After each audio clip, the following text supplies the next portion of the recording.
Tara guys, lechong kawali naman tayo. So hi guys, so for today gagawa tayo kayo ng lechong kawali. Let's go! So yung lechong kawali natin guys, hindi natin siya papakuluan. Rekta na natin siya sa mantika. Tara gawin na natin. So sa pork belly natin guys, lalagyan natin ng Asin, black pepper. Sobrang dali lang nito guys. asin, Black pepper, vinegar. Samasin nyo lang.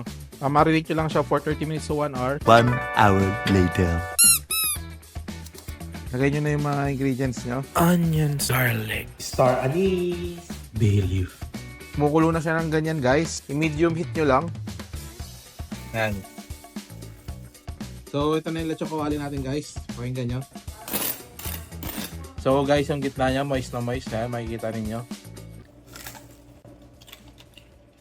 Yung balat niya para sa chicharon, sobrang lambot na nalulusaw agad.